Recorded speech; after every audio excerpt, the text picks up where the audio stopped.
140 años dando noticias, y eso que el periodismo es el segundero de la historia. Ha visto pasar el mundo pero sin prisas. En demasiadas ocasiones ha pedido concordia. No le van los garrotazos. Debilidad por la ciencia, los avances y lo anglosajón. El primer diario en mencionar a Picasso y en explicar en España qué era Internet. Ha visto mucho mundo cuando pocos viajaban. Todo aniversario exige rendir cuentas. La hemeroteca de este diario, que cumple 140 años, no es un manual de historia, pero ayuda a entender el tiempo que nos ha tocado vivir. Cuando La Vanguardia vio la luz, la humanidad estaba compuesta por 1.500 millones de personas que se hablaban poco por aquello de las distancias. Y hoy superan los 7.800 millones que parecen conocerse de toda la vida.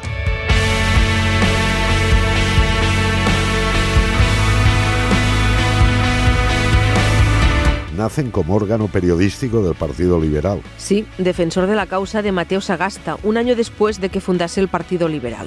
La monarquía fue restablecida y España trataba de imitar el bipartidismo. O eras conservador o eras liberal. En 1888, Carlos Godó Pié dio un giro radical al diario. Ya había muchos órganos de partido y, en cambio, faltaba uno independiente y dirigido a la burguesía ilustrada. Queremos reflejar en primer término y con la mayor exactitud posible la vida de Barcelona, luego de Cataluña y por último la de España entera. Editorial de 1888. Informar, vaya. Justo cuando la Exposición Universal de Barcelona. Sí, una iniciativa mimada por el diario. Supuso el primer gran salto de la ciudad y una apuesta por la modernización de Cataluña y España. Su apertura al mundo, en juego aquellos años del siglo XIX. Piense, como sucedió con el plan urbanístico de Ildefons Cerdà, que en Barcelona se discutía mucho y por todo. Aún peor, la violencia parecía legítima. No olvidemos el atentado del Liceu en 1893. El despertar del día de ayer fue un despertar horrible. La sangre corría fácilmente. Incluso las ejecuciones eran públicas. Un espectáculo repugnante que, lejos de corregir como se pretende, más bien tiende a endurecer los sentimientos. Así pensábamos en 1892. En este país ha fusilado mucho, demasiado. Sobrecoge el sobrio relato del juicio y la ejecución del pedagogo Ferrer i Guàrdia en octubre de 1909 en el castillo de Montjuïc, acusado de promover la Setmana Trágica. Verdadera semana de pasión para esta ciudad tan digna de mejores destinos. Al igual que la pena capital, el desorden nunca fue del agrado de nuestros lectores. Hay otra realidad paralela: la vida cultural, los progresos científicos, la aparición del deporte, las mujeres que destacaban fuera del hogar. Bastantes tragedias contamos. La pérdida de Cuba y Filipinas en el 98 tras una guerra imposible de ganar, telegrafiada en lo informativo. Los sistemáticos bandazos en el norte de África que cristalizaron en el desastre de Anual en 1921. Pero nunca caímos en la depresión. ¿Por qué? Porque la sociedad siempre estuvo viva. Con qué alegría recibimos el alumbrado eléctrico en Barcelona en 1887. Incluso le dimos la enhorabuena al ayuntamiento. O las conferencias de Albert Einstein en 1923 y el homenaje popular que dispensó la ciudad a Alexander Fleming en 1948. Terminada la Guerra Civil, Picasso recibió muy bien en su residencia de Cannes a Carlos Sentís, el corresponsal del diario en París, que no las tenía todas. Curioso. Menos de lo que parece. Aquí se informa y por eso Picasso le saludó con un «Hombre, en La Vanguardia es donde por primera vez leí mi nombre en letras de molde». Y no un día, sino dos consecutivos, el 2 y el 3 de febrero de 1900. Por suerte le auguramos porvenir. Hay en su obra pintada con bastante desembarazo condiciones no despreciables. El director, Modesto Sánchez Ortiz, andaluz, fue especialmente sensible a la cultura y la voluntad catalana y europeísta de Barcelona. Por cierto, tuvo uno de los primeros contratos blindados de España. Europa arde en 1914. ¿Germanófilos o aliadófilos? Neutrales. ¿Cómo va a intervenir España en un tremendo conflicto europeo cuando el país está empobrecido, cuando no contamos ni con ejército ni con marina? Observó Azorín, colaborador del diario. Imparciales y con corresponsales en Berlín y París, Domínguez Rodiño y Gaziel. El público lo valoró. El diario pasó de 80.000 ejemplares a 90.000 en un año, 1917. Un buen negocio. Para todos, de eso se trata. La neutralidad supuso un boom para España del que se beneficiaron muchos empresarios gracias a disponer de buena información internacional. Otros se arruinaron. Nuestro director, Miquel dels Sants Oliver, ya alertó en 1917 de la trascendencia para el mundo de la revolución bolchevique en Rusia. Las precauciones generales de una buena higiene no se olvidarán jamás. Artículo del doctor Walter Coroleu, biógrafo del doctor Robert, del 22 de octubre de 1918, sobre la pandemia de la gripe española. Ese día, las 6 primeras páginas estaban copadas por esquelas. Si divulgábamos las bondades de la higiene, sería por algo. Y el 14 de abril de 1931, Alfonso XIII abandona España. Se proclama la Segunda República. Disculpe que cite el editorial del día siguiente. La Vanguardia solo le pide, le ruega, le suplica al pueblo catalán que en el ejercicio de su soberanía no olvide ni un instante que el orden es la condición indispensable para todo triunfo, incluso el de las revoluciones. La súplica cayó en saco roto. Europa tampoco estaba serena. A principios de los años 30 subestimamos a Adolf Hitler, como tantos otros medios y gobiernos. ¿Cómo afrontó un periódico liberal la guerra civil? En la línea que describió Miguel de Unamuno, colaborador del diario, cuando se quejaba de los unos y los otros.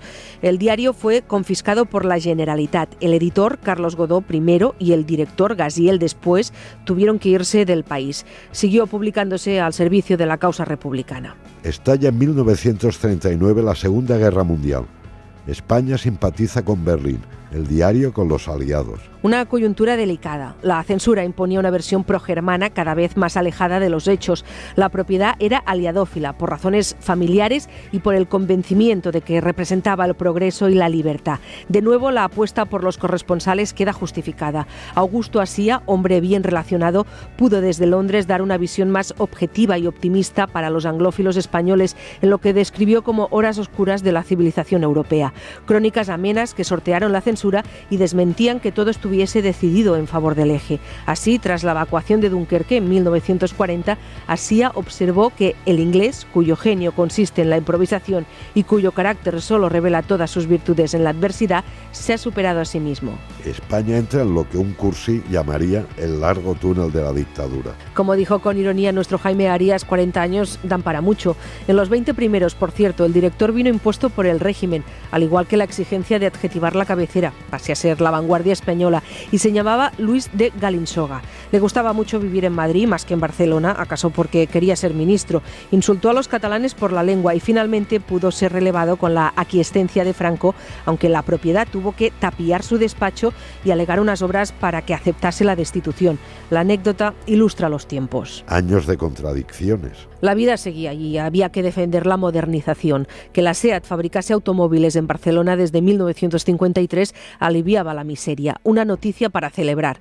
Eso no quita que en 1951 en el diario informáramos de la huelga de los tranvías, el primer desacato multitudinario registrado en España desde 1939. Lo que se conocía como leer entre líneas. Exacto. También eso formó parte del franquismo y del día a día de la prensa sometida a censura previa. Por eso, más que nunca, la sociedad anhelaba información del extranjero, un deseo consustancial a esta casa, cuya red de corresponsales siempre destacó en el panorama español. No es de extrañar la admiración y el deseo que suscitaban las crónicas sobre la política y la libertad de Europa. El titular de la crónica de la creación del mercado común en 1957 en Roma sintetizaba esos sueños. Ha nacido una ilusión. A eso aspiraban para nuestro país la mayoría de los lectores. Y ciertamente plumas del diario como el economista Fabián Estapé, colaborador desde 1955 y uno de los expertos que permitieron la salida de la autarquía y la apertura económica del decenio de los 60.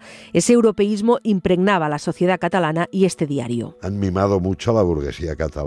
¿Y por qué no? Un motor de progreso, pero al que también se le han vertido críticas, como en aquel artículo de Josep María de Sagarra de 1961.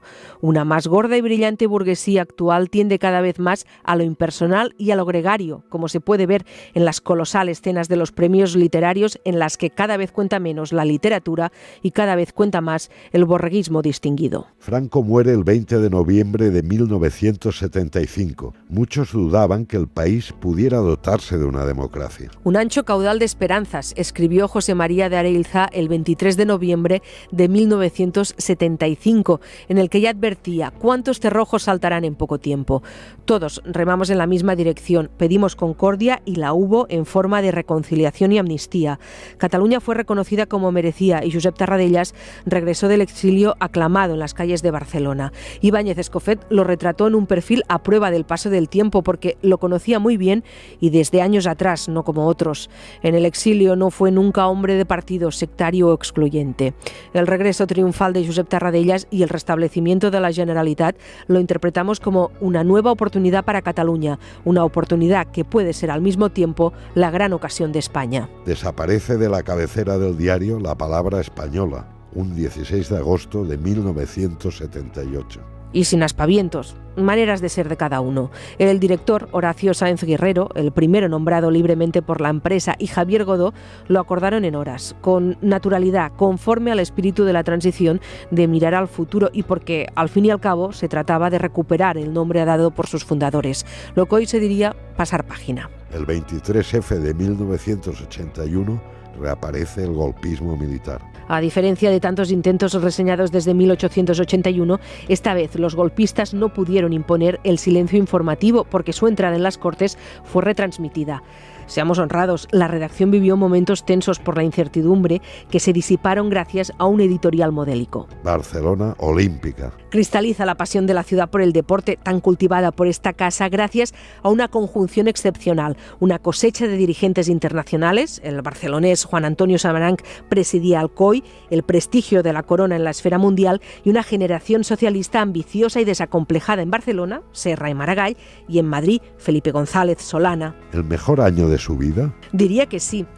Aquel 1992 acaso haya sido el más optimista y animado desde 1881. España por fin había cambiado y Barcelona se abrió al mar y entró en el mapamundi, lo cual hoy puede parecer una nimiedad, pero no lo era.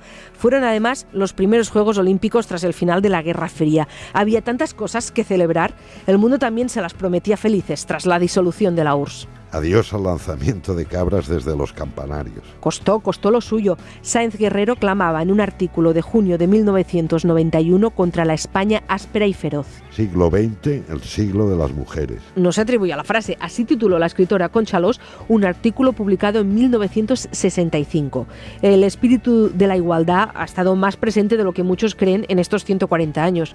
Podíamos haber exigido más igualdad y más acelerada, pero un diario no tiene por qué sostener la pancarta de la primera fila. El siglo XXI empieza con el 11S en Nueva York, un atentado inimaginable. Sí, todo un apocalipsis terrorista. Este diario supo reconocer como pocos las virtudes democráticas de Estados Unidos frente al modelo totalitario de la URSS.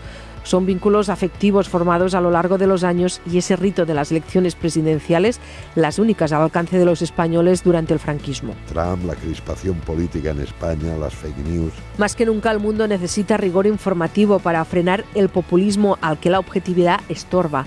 Una vez más, contribuir a la libertad de información y exigir a los dirigentes políticos que no pierdan de vista su obligación de favorecer el progreso de los ciudadanos. Resolver sus problemas, no crearlos. Lo de siempre.